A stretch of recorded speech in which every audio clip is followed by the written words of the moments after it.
welcome everybody to the Bench Warriors podcast, episode 2.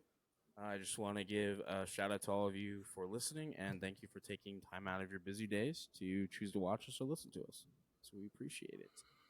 Today we're going to go over a few topics. Today we're going to talk about we're going to do mock trades and we're going to discuss later in the podcast the Embiid Harden situation, and then we're going to end it all off with our giving our top 25 players in the NBA currently.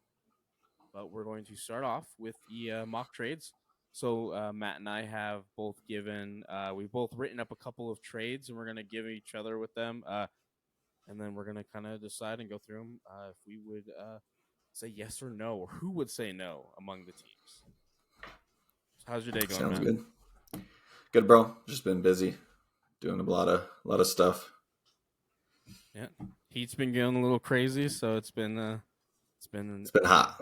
Yeah. It's been hot. All right.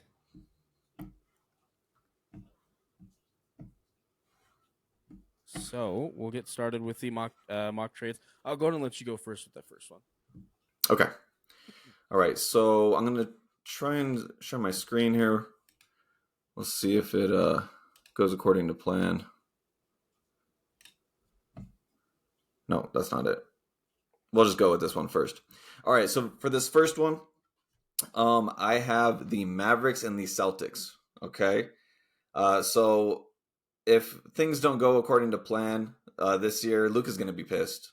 And he's probably going to request a trade.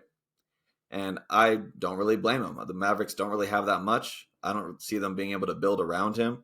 So for the trade here, I have Jaylen Brown, Derek White, Robert Williams, 3 first-rounders and a second-rounder for Luka and Tim Hardaway Jr. And they could probably throw in another first-round draft pick. But I don't think the Mavericks are going to be competing anytime soon. And I feel like Luka is a good asset to get for the Celtics to build around. As well as Jason Tatum, obviously. They have him. But yeah, you started this one off balls to the wall, just going with the Luka. Yeah, I mean, I wanted to. I didn't mean to pull this one up, but I that's the one I pulled up for the shares. So I was like, I'll just run with it. Okay, it's interesting. So, my one thing is, I think if it got to the point where the Mavericks are looking to trade Luka, I don't think they're going to want Jaylen Brown just because of the contract he's going to be on. So we're assuming that this would be after this current season, correct? Well, yeah. I mean, the contract will change. Not this off season, basically. Yeah, correct. So the money would be different. And so with this trade that I made, it works now. Yeah, so it would look a little bit different in the offseason, but that'd be hard to calculate exactly who they would get. But I think these assets are decent. Yeah, I think asset-wise, it's a good trade. I just think if you're at that point with the Mavericks, I think you're just wanting to tank and bottom out. And I think getting Jaylen Brown, we'll go over our top 25 players later. Spoilers, he's in my top 20, but he's outside like that top 10. So you're getting a top 20 player who's more of in that 15 to 20 range, in my opinion, on $300 million contract. I think, I don't know. I think they'll just want to bottom out. But I do agree that I think that if you're the Mavericks and still wanting to compete, I think this would be this is probably the best trade that you're going to get, somewhere around there. Yeah, I mean, you're right. They probably should tank, but I don't know. I feel like Jaylen Brown's a good player. He's not going to be your best player on a championship team. But I think if you have a good third player, I think he could be the second best player on a championship team, as long as you have a good third player. If you don't have like a really good third player, then I don't think it's happening. But yeah, I thought it was decent. I don't know if I would do this, but I just thought it was, I was like, who would trade for Luka? Who has the assets to trade for Luka? And it only came down to a couple teams, and so Celtics were one of them, and I thought it was fun, so I went with it. Yeah, in this scenario, I think the Celtics definitely say yes. I would probably say the Mavericks say no, just because if they got to that point, I think they're just going to try and bottom out. Gotcha. Okay, so you think they would? Oh, so they just wouldn't take Jaylen Brown? They would just take a bunch of draft picks. Yeah, I think they would just look for the best. I think they would look for the best because you'd be getting Derek White, who's already getting up there in age, and then Rob Williams is still young. But I think they would be looking for a package of like guys on rookie contracts and as many draft picks as they can. Yeah, If they got to that point of having to trade Luka. true. All right. Do you have another one pulled up? Because mine aren't. I don't have on the screen, so I was just gonna read mine off. So if you want to finish yours out, you can. Okay. All right. Let me. Hopefully, I do the right one this time. Okay. All right. This one's really hard to see because there's so much in it. All right. So for this one, I have 4-team trade. We have the Suns, Heat, 76ers, and Trailblazers. Okay. This is a big one.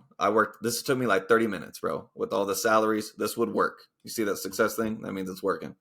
So the Trailblazers would get DeAndre Ayton, Duncan Robinson, 4 first-round draft picks, and a second-round draft pick.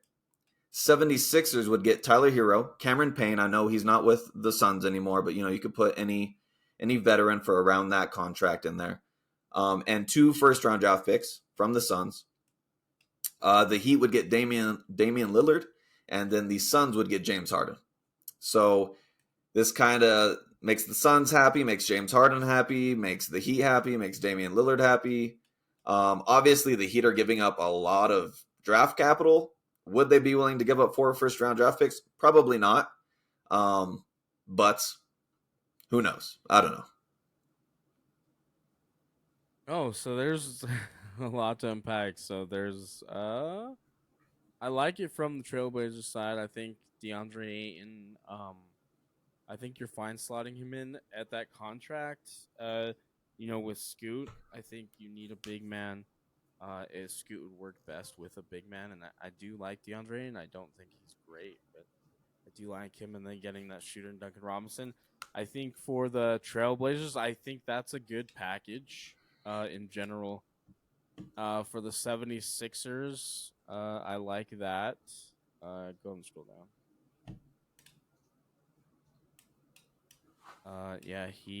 The Suns. I mean, I don't know. The thing is, I don't know if the Suns would want James Harden for DeAndre Ayton because you have absolutely no size. You get a point guard because we just saw. I think the news or rumor was that their plan is to have Bradley Beal as a starting point guard, and they don't really have any other point guard options. So I guess you get a point guard, but man, swapping out James Harden for DeAndre Ayton, that would be crazy. Yeah, I mean the Suns are going all offense, bro. Like they don't care about defense clearly, and they're competing with the Nuggets, and I feel like you're not going to be able to stop Jokic regardless. So I mean, if they're really going all in, you might as well just go all in. You don't have to worry about that DeAndre Ayton contract because I feel like they want to get rid of him personally. Well, I think they want to get rid of him, but I think they need to consolidate him. Well, I mean, I actually. So they filled out their bench with a bunch of mediocre bench players. We talked about in that first podcast. Yeah. So I don't think they really need to consolidate him right now. I think their best bet for the Suns is to hope that Vogel fixes him and is able to build a defense around him. Whatever defense you can. So I think that's their hope, and that's the best option. And yeah, that would just be crazy to trade the Suns to swap him for Harden. Yeah, I went all in on these trades, bro. It took me a minute. All right, let me get my 2 off then, because I got 2. Okay. I had a few, but I kind of whittled them down to 2. Okay. If you want to take that off the screen. Yeah. All right. So I'll set this up. So next topic is going to be the Embiid Harden situation. I have 2 trades that kind of help facilitate this. The first one, though, and I think both of these trades can happen this season, at the trade deadline or in the offseason. Well, not at the offseason because of the second one. But Both these can happen at least by the trade deadline. This first one is the New York Knicks get Joel Embiid and Daniel House, and they're sending to the Sixers RJ Barrett, Emmanuel Quickly, Julius Randle for contracts, a first round pick in 2024, 2026, 2028, and 2030, and then pick swaps in 2027 and 2029 and 3 second round picks. Oh my The god. Knicks get a build around Brunson, Josh Hart, and Embiid. I mean, that it works. That's the issue with getting traded as a superstar is those teams have to trade so much to get you that like Jalen Brunson is a great player. I like Jalen Brunson, but Josh Hart being your third best player, you're not competing anytime soon. Like if I'm Joel Embiid, I don't want them to trade RJ Barrett because I think Brunson, RJ Barrett, and Joel Embiid, I think that's a nasty trio. But when Josh Hart's your third best player, like that's tough. Like that's not. But I mean, the Knicks would, they have the ability to offer that. They have tons of draft picks. One of the issues with the Knicks that I have is that they have so many draft picks in 2024. One of my trades that I made was the Bucks trading Giannis to the Knicks, and it's similar to yours. But yeah, I'm not mad at that. I think the trade value is totally worth it. I just Embiid going there, I feel like he's in the same spot. I mean, Tyrese Maxey, like James Harden and Jalen Brunson are like on the same ish level. Like I would rather have Brunson personally, but I think this Knicks team would be better than where the Sixers are currently at, especially with the Harden situation and Harden wanting out. I think what really wanted me to do this was last couple weeks we've been hearing rumors that the Knicks have been saving all of their assets for big stars, and that's what people have been insinuating yep. going after, and that Embiid is their top target. And that interview, I don't know if you saw the interview with Joel. Yeah, I did. Where he kind of insinuated, I want to win a championship, wherever it is. Like, yeah. The one thing we know about Joel Embiid, he doesn't say things just to say things. He has meaning behind what the things he says. So I think he's already sending hints. But so that was the first trade, and then I think this one can go with it because this is where the Sixers are just blowing it up. So this is a 4-team trade. The Miami Heat get Damian Lillard and Marcus Morris. The 76ers get Tyler Hero, Caleb Martin, and a couple of second-round picks. The Clippers get James Harden and PJ Tucker. And the Blazers get Nikola Jovic, Amir Coffey, Kobe Brown, and 4 unprotected first-round picks.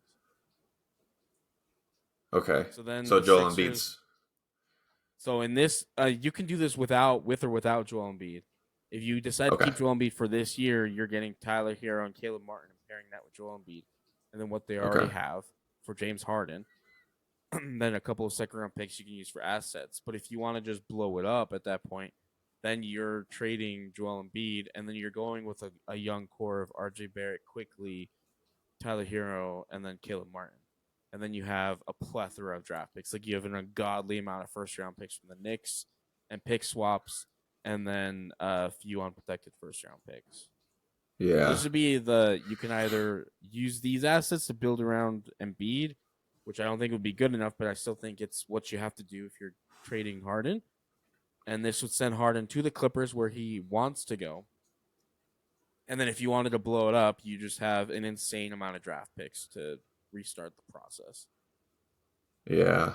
And then the Heat get Dame, and then the Blazers just get a bunch of young guys with Nikola Jovic, Amir Coffey, Kobe Brown, and then 4 unprotected first-round picks, and then second-round picks for Dame.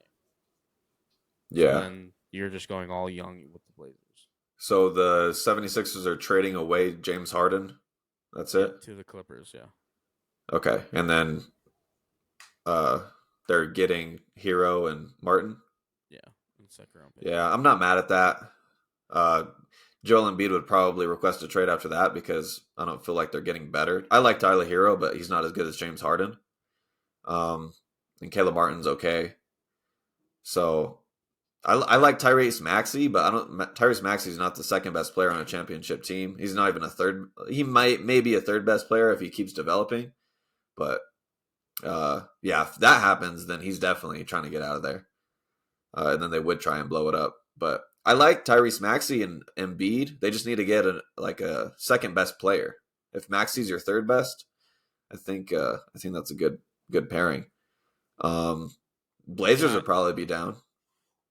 yeah. I mean that's not what the Blazers want because it's not a lot of assets, but at the end of the day, that's pretty much what you're going to get. I think Yeah, for Dame, like they don't want Tyler Hero. I don't think they want Tyler Hero. They wouldn't want Caleb Martin because it just doesn't fit.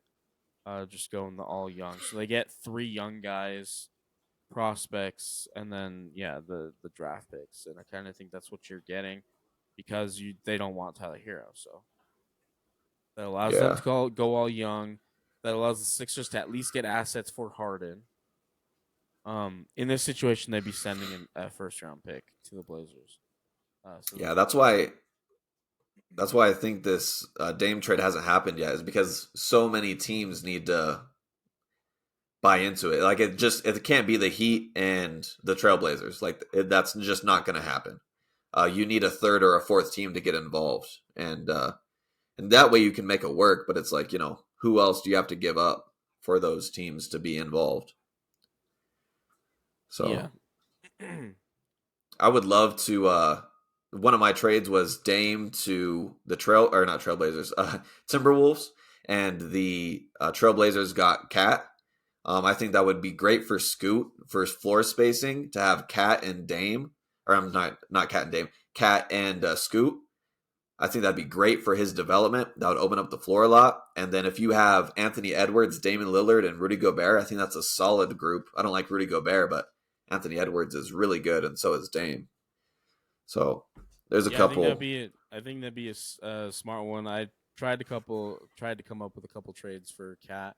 I just don't think the Blazers want Cat because I think at this point, and then the money you're paying him, but Yeah, it would be very smart from the Timberwolves side of things trading for Dame, and everything we've heard is that everybody thinks that Cat is gonna be the one that get traded because they just re-signed Nas Reed, yeah, and that's way too much money to be put into three centers on your roster over 100 million. So yeah. They're gonna have to trade him probably they're next trading one, and offseason. then I think the only one that they can really trade is Cat. Yeah, because they just signed Rudy Gobert, and they're probably not going to get that much for him. Cat's not great, but I think he'd be perfect for Scoot because by the time Scoot gets really good, I think that's about the time that Cat's contract's going to be done, and then you can bring in whoever to have a competitive team. So, but yeah, All right, did you have another trade or? I did, but it was the it's nothing crazy. I got the Knicks trading for Giannis because I think Giannis and Luka are in the very similar situations. Uh, the Bucks are ticking time bomb, in my opinion. Chris Middleton is I think he's 31 or 32. Drew Holiday is 32 or 33, and then Burke Lopez is like 35. So they're getting up there. They only have like 2 more years. If they don't win a championship in 2 years, then it's done. So if they have a quick exit in the playoffs, I'm looking for Giannis to kind of be like, hey, I'm trying to get out of here. He's got 3 years on his contract. So I got Giannis and Grayson Allen going to the Knicks. Grayson Allen just to make the money work. Uh, 4, Julius Randle, RJ Barrett, Emmanuel Quickly, and 5 first round picks, and a second round pick. And some of these first round draft picks are pretty good. But they're in 2024, so that would have to happen quickly. Uh, but yeah, that's my draft or my trade. Yeah, I do agree that the Mavericks and both the Bucks are on a clock to try and get to win. Um, I definitely see Luca asking out at some point if they're not, contending, which I don't think they're going to be. And the Giannis, I just think at this point, I don't think anybody would look down on Giannis for asking out. He won a championship there. They just don't. They have an aging roster that I don't know what they're going to be able to do. Yep. Around that. Yeah, no, for sure. And the Bucks, RJ Barrett, I think he's a pretty good player. He had a pretty good playoff run. He struggled in a couple games, but for the most part, I was impressed. Julius Randle, he's good, but he's not great. And then Emmanuel Quickley he's a good young player. He's nothing special, but RJ Barrett could be something to build around. Yeah, I don't mind that trade. I think the Knicks would definitely say yes, and I think at that point, if you're at that point where I think Giannis would have to demand the trade. So if at that point, I think that they can probably get better offers, but if that's a situation where he just wants to go to the Knicks. Yeah, and like you said, if Giannis requested a trade, I don't think anyone would think worse of him.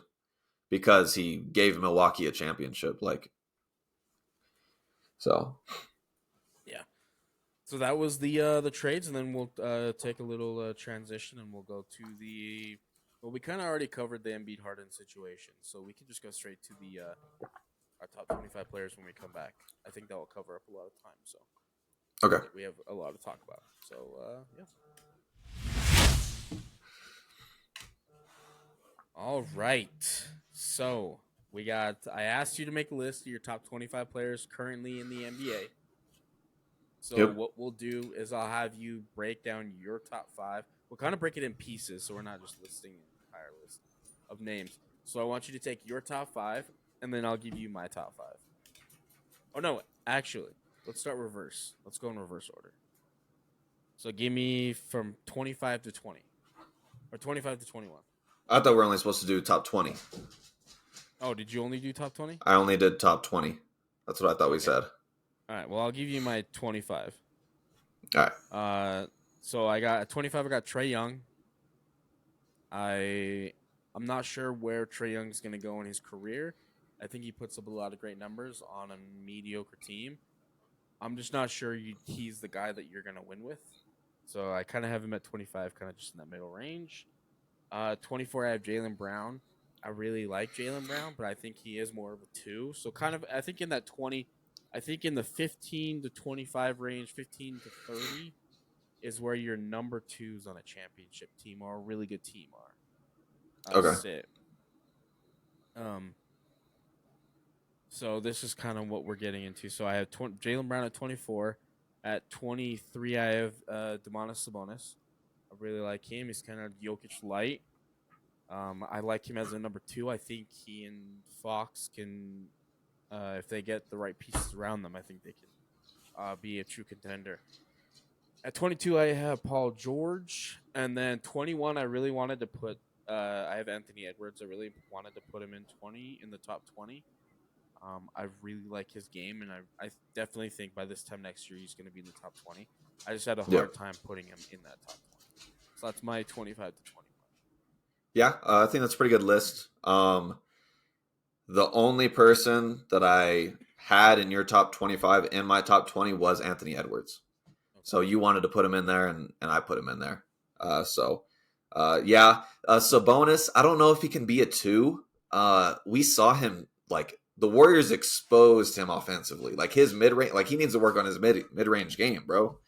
You're telling me you can't hit a wide-open mid-range jump shot?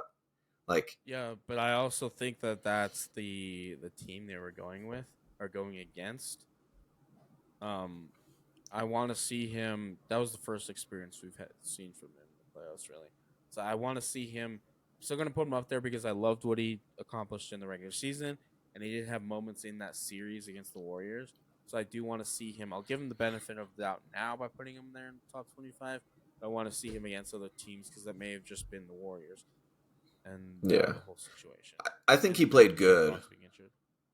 Yeah, I think he played good. I don't think that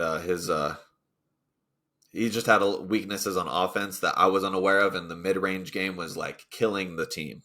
So, but other than that, he's good. Defensively, he's okay, but offensively, he's pretty good.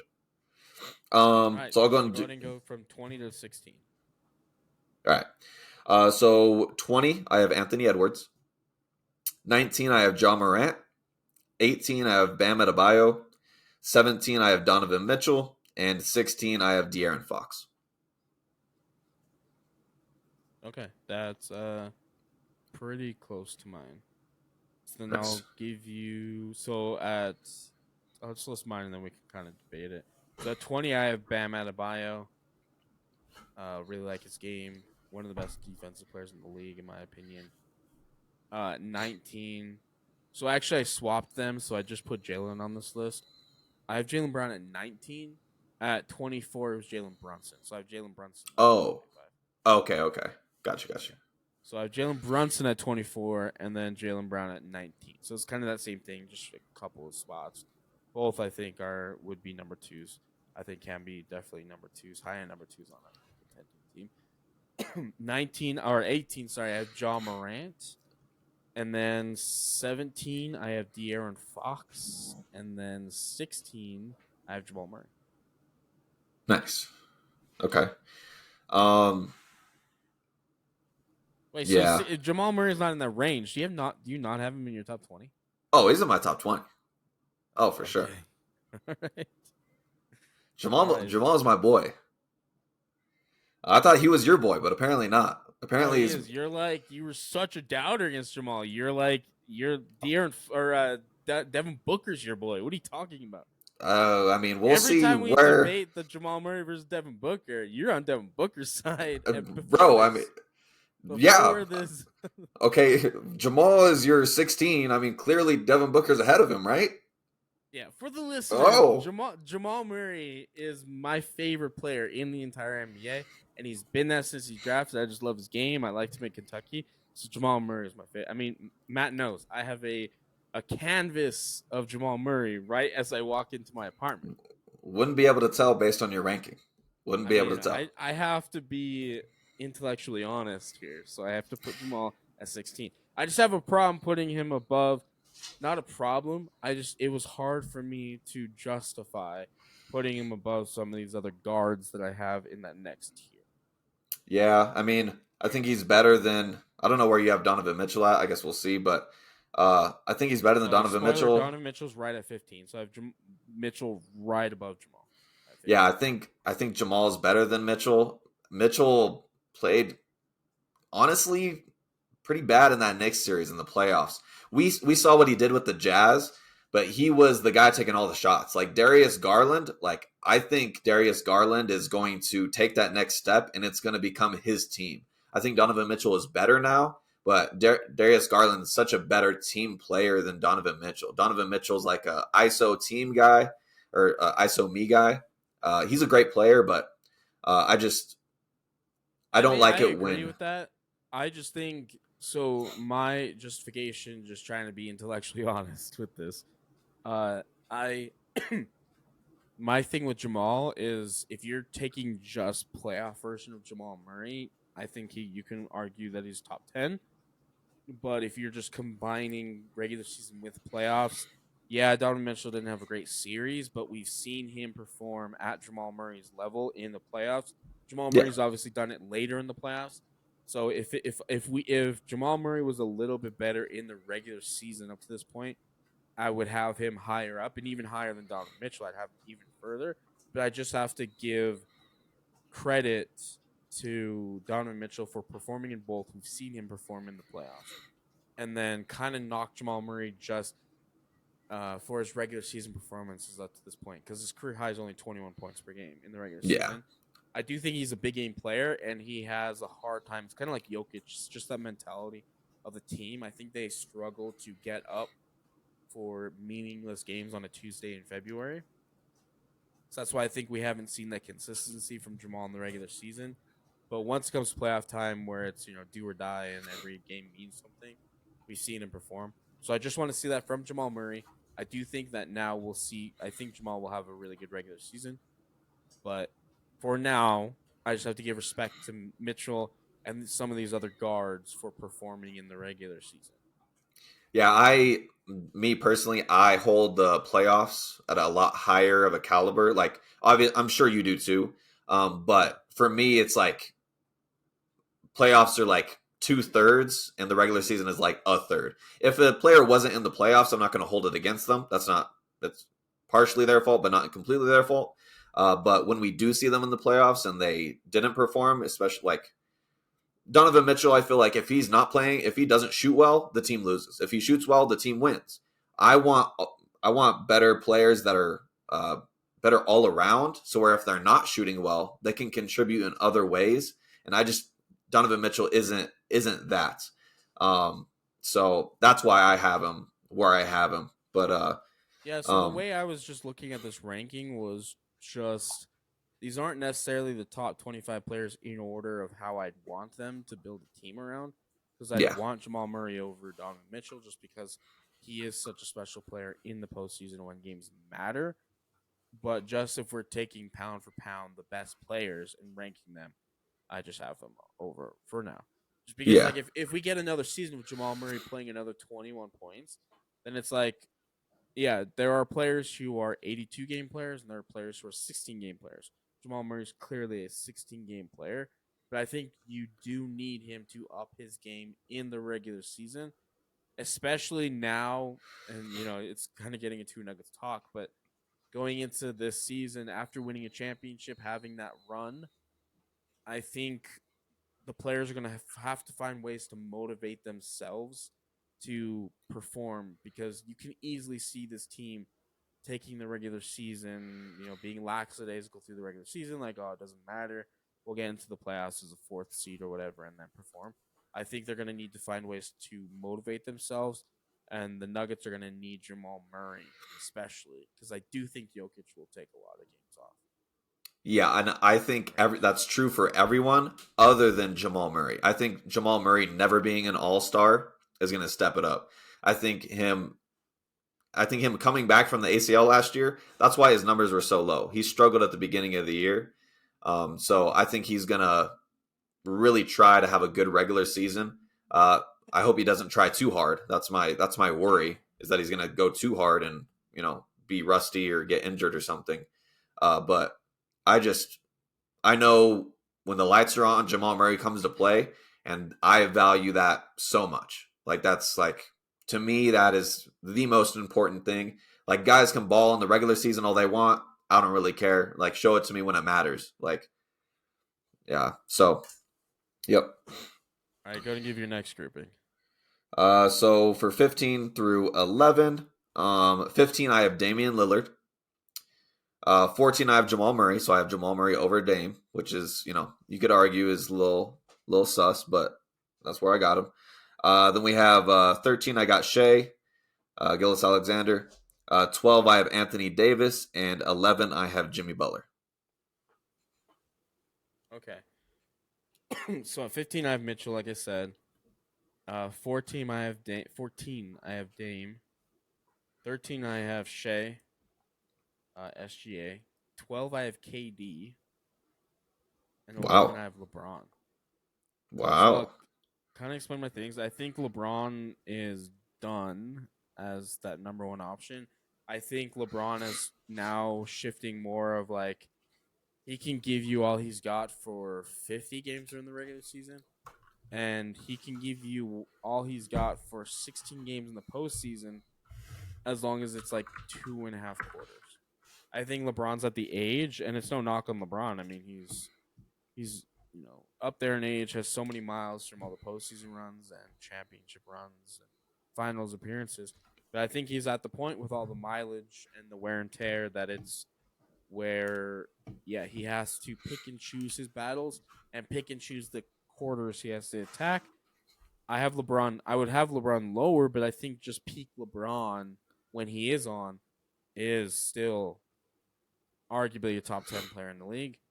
I just think I knock him down from the top 10 because of that, because he has to pick and choose battles, pick and choose quarters. KD, I think from that series, I know a lot of people are hyping up KD. I think what we saw, we saw him struggle a lot, but KD has not been the same. I was actually watching old games. I watched a couple of Nets games, from a couple years ago before his major injury, and even just a couple years ago, KD looks completely different than the player he is now. He's so much faster, so much more assertive. I think there are games that KD can give you that, but I think from what we saw in the playoff run, his points just felt so inconsequential. I don't think at any point it was shifting the momentum of the game when he was scoring and going on the scoring tears. The games that he did play well, um, I think the injuries and the age just piling up, and that body type with those injuries, lower leg injuries, all piling up. I think KD's really slipped out of the top 10. Yeah, so I have KD higher. KD shot 60% from two last year. 60%. That's crazy. That's like center. That's like center stuff. And he's shooting tons of mid ranges. That's elite. 60% from two. That's crazy. He also shot 40% from three, which is great. In the last 3 seasons, he's played an average of 45 games. Before tearing his Achilles, he was averaging 70 a year. Okay, give or take. So since his Achilles injury, he has not been able to withstand a lot of games. But maybe this year's different. I don't know. We'll see. But yeah, I think KD's still a really good player. Putting him at 12, I think is crazy, bro. I think that's disrespectful. Personally, I mean, 12 being the 12th best player in the league is still a great player. I just don't think he's the best player on that team, and I don't think he's the number one option on that team. And as you were saying, since the injury, it's been a couple of years since the injury. I'll challenge you. Go watch a couple of those games. Just refresh yourself, even if it's just highlights. Just refresh yourself of old KD, just old Nets KD. yeah, Completely different player. I'm not saying he got better since then, but I mean, how would you rank him as far as like offensive players? Like for just offensive ability, where is he at for you? Just offense ability. I mean, he might be top 10 just offense. Just offense? Just offense, yeah.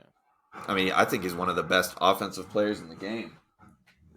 I think he's one of the best offensive players in the game, personally. I think he's definitely taking a step back. But I mean, yeah, but his shooting is just so great. Like I saw 60% from two, and he hasn't done that in his career ever, and I was just like mind blown, because he's playing so great. So so many mid ranges because he can't get to the basket consistently anymore, and he's not shooting anywhere near the amount of 3-pointers that he should be. And it's just so since the injury and just his body type in general, it's so much easier to knock him off of his spot.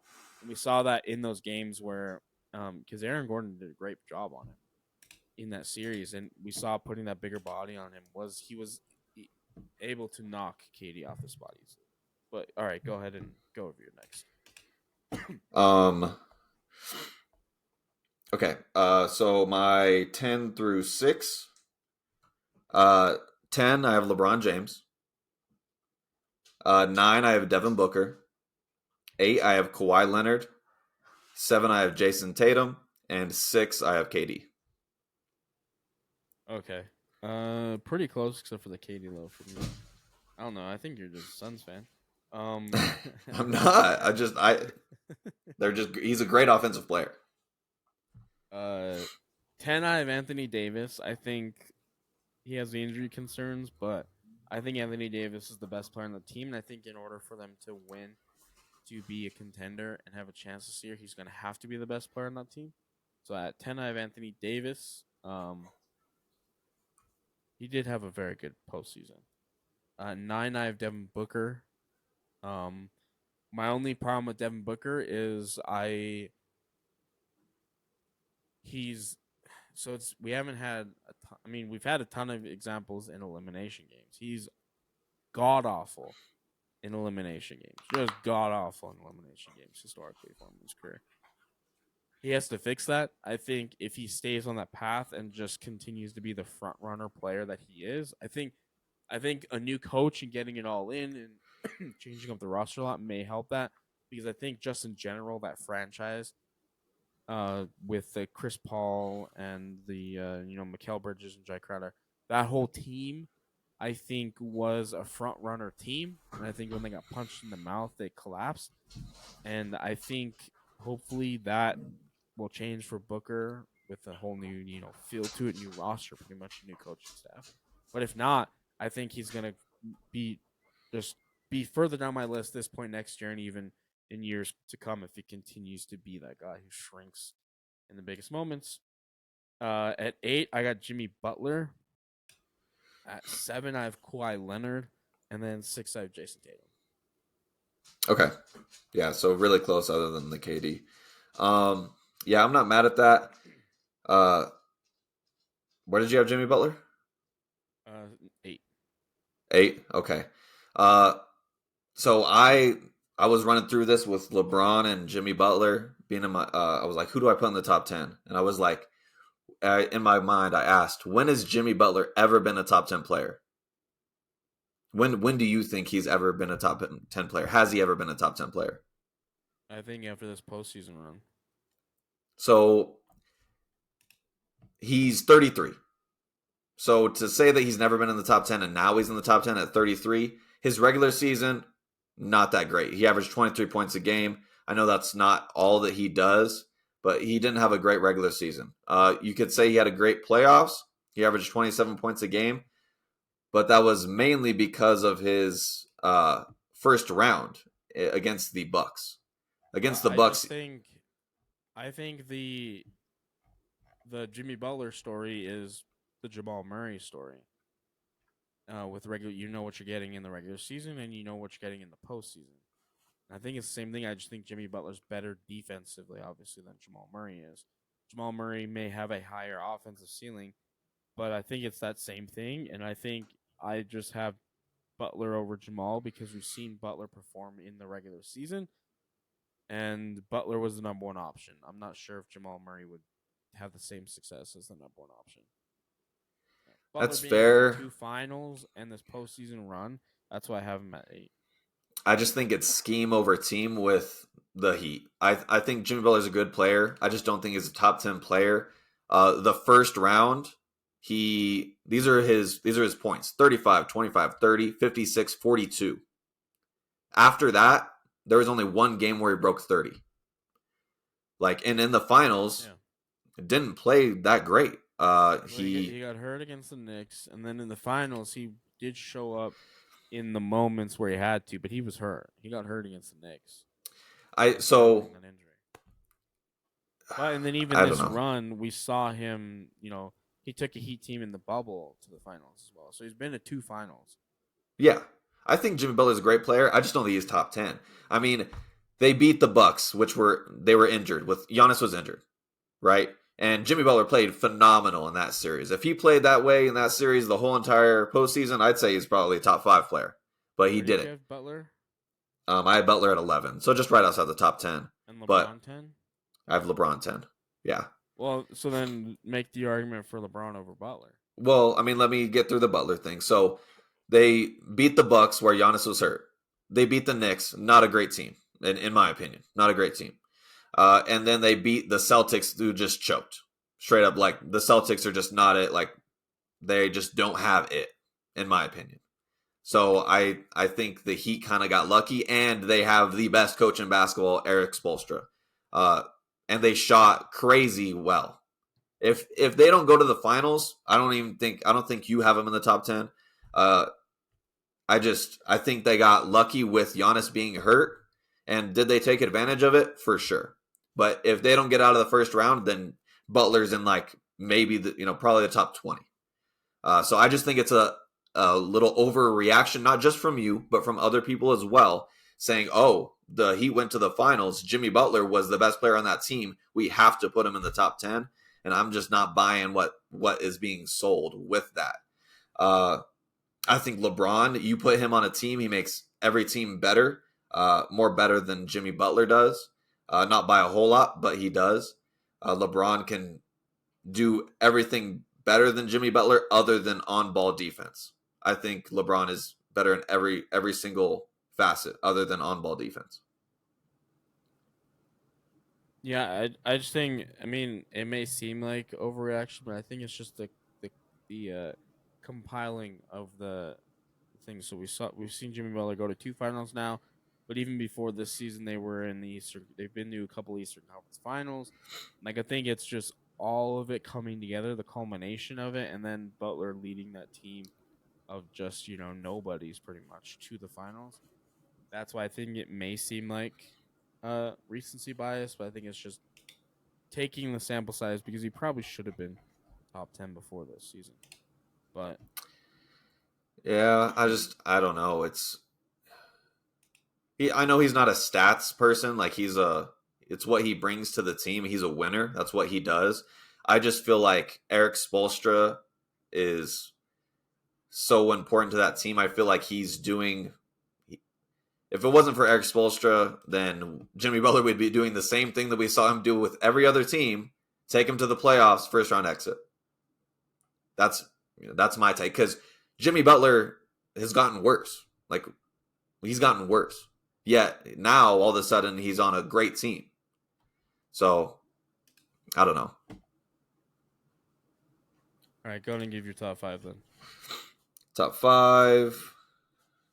I have Joel Embiid. So 5, I have Joel Embiid. 4, I have Luka. 3, I have Steph. 2, I have Giannis. And number 1, I got Jokic. Yeah, pretty much same. I just have Joel Embiid and Luka swapped. I have Luka 5, Joel Embiid 4, Curry 3, Giannis 2, and then Jokic 1. Yeah, at this point, I don't think there's much debate. I think there's a clear number 2. I wouldn't judge you if you want to take Giannis over Jokic, just because of the defensive aspect. I think Jokic is the best offensive player in the league. I don't think there's much debate for that anymore. Currently being the best offensive player in the league, I think to me Jokic is the clear number 1. But I wouldn't judge you if you want to choose Giannis. I think if you want to take anybody other than Giannis as the best player in the league, I just think you'd be being biased or you're just crazy. Yeah, I agree. That's the best one. If you put Giannis as number 1, I think you just don't like Jokic. We've seen Giannis in the playoffs get stopped and like visibly frustrated because he cannot do what he wants to do, which is barrel into the paint. We've seen it so many times where teams just scheme against him and it's worked. You can't scheme against Jokic. Jokic is unstoppable on offense. The only thing holding, quote unquote, holding him back is his defense. And the Nuggets have done a great job of scheming a defense to help hide Jokic's weaknesses. Now, will offenses next year be able to design a way to break that scheme? Probably. But hopefully they can figure it out by the playoffs as a Nuggets fan. But yeah, I mean, Jokic is the best player in the world. I haven't seen anyone put Giannis number 1. I've only seen Jokic be number 1, and he should be. Now, the question is, if Giannis doesn't have a first-round exit, do we still do this? I still would, personally, Nuggets winning the NBA Finals, but I think it's a discussion if they go to the Eastern Conference Finals, the Bucks. I don't think it would be crazy. Sorry, I don't think it would be crazy. That's for that reason. I don't think it would be crazy, to be honest, just because of recency bias, like you were saying with Butler. My biggest deciding factor with Jokic over Giannis is so every player is gonna have weaknesses and things you can expose. Weaknesses. Every player has weaknesses. There's no perfect player. Curry's too small. Embiid, not a great passer, too many turnovers. Every player has weaknesses. The problem is, the key thing is to not be able to be exposed for that weakness. Giannis's weakness is his shooting and his overall offensive game. He's been able to be exposed. We saw this playoff run, and I think everybody got too taken away by Jokic getting exposed, quote unquote, against the Warriors and the Suns when their backcourt was Facu Campazzo and Austin Rivers.